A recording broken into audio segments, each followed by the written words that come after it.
Bonjour à tous, bonjour Vanessa. Bonjour Jérôme. Alors je suis avec Vanessa Takabanyura qui va intervenir le 16 mars avec nous justement pour cette conférence Apprendre à apprendre, donc sur l'apprentissage avec une spécificité sur les intelligences multiples. Et justement toi ta spécificité sera plus orientée sur les émotions. Donc le titre de ta conférence c'est Hygiène mentale, les émotions comme une porte sur l'apprentissage. Donc on en parlera, mais avant d'aller trop tout de suite dans le vif du sujet, bah, je voudrais que tu te présentes un peu plus pour les personnes qui ne te connaissent pas encore. Bon, je m'appelle Vanessa Takabanura et je suis on peut dire ça comme ça, une experte en psychologie. Mon métier est celui de psychologue clinicienne avec une touche, une orientation en psychanalyse et puis une orientation également en TCC.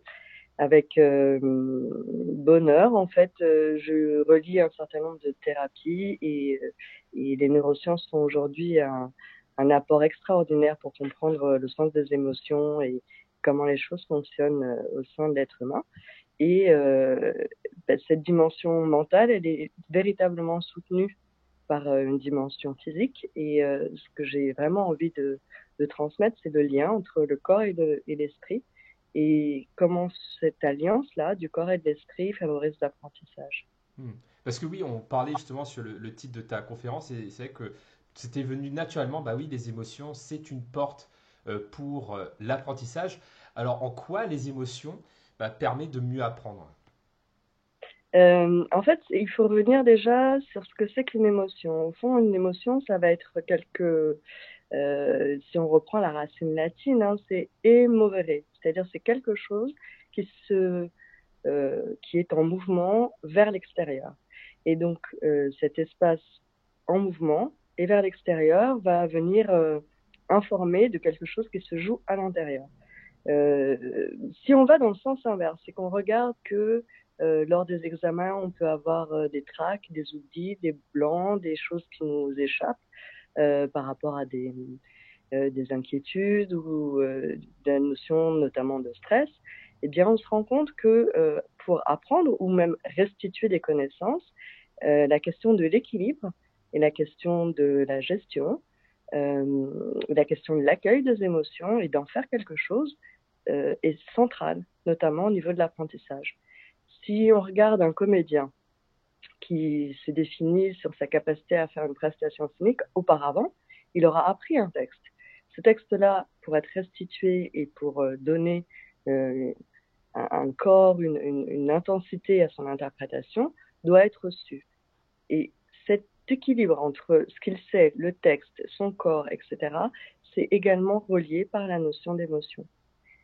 L'émotion, c'est au fond quelque chose qui va venir traverser, et lorsque l'on sait s'en servir comme un levier, lorsque l'on sait lui donner une juste place, alors c'est un facteur qui favorise à la fois l'intégration, la compréhension et la manière dont les nouvelles connaissances peuvent devenir pratiques pour la personne qui les obtient.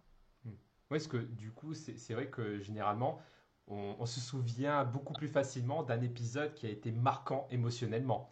Par exemple, une grande victoire qui est mémorable, eh bien, on va s'en rappeler toute sa vie, ou peut-être un échec qui nous aura fait du mal, un épisode qui nous aura fait du mal, bah, ça nous marque aussi. Alors que des épisodes qui sont un peu plus neutres d'un point de vue émotionnel, bah, c'est vrai que ça, c'est moins accrocheur pour le cerveau en fait. Donc, est-ce qu'il y a un lien aussi par rapport à ça? Absolument, parce que la question de la mémorisation, notamment, elle va venir être éclairée par l'association entre une émotion et un épisode, comme tu le décris très bien. Hmm. Et au-delà de ça, bah, tu parles aussi donc d'hygiène. Donc c'est pas que des astuces comme ça que tu vas délivrer du coup le 16 mars pour pouvoir utiliser aussi les émotions, en plus de les comprendre, mais aussi les utiliser pour mieux apprendre. Mais il y a aussi tout un, on va dire, tout un équilibre de vie à entretenir pour que ça se fasse dans la durée, si je comprends bien.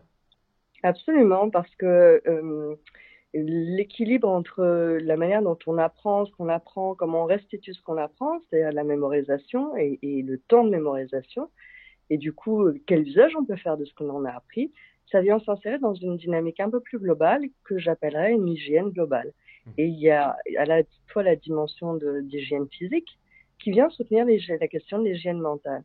Et on se rend compte que dans les leviers les plus importants qui garantissent un état de bien-être et donc qui favorisent l'apprentissage, on va avoir un certain type d'émotion, sentiment qui sera peut-être plus heureux de favoriser pour intégrer, apprendre et restituer des connaissances. Donc ça, c'est généralement quelque chose de quand même assez inconscient, mais si je comprends bien, on a des leviers actionnables pour pouvoir reprendre la main, si je peux dire, pour avoir des résultats souhaités.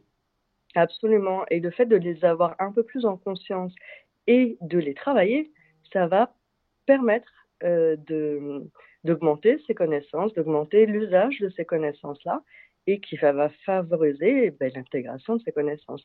Du coup, des états de certitude, les états d'enthousiasme, les états de joie, les états de détermination sont des états physiques, biochimiques, naturels qui, lorsqu'on sait les solliciter, vont favoriser l'apprentissage.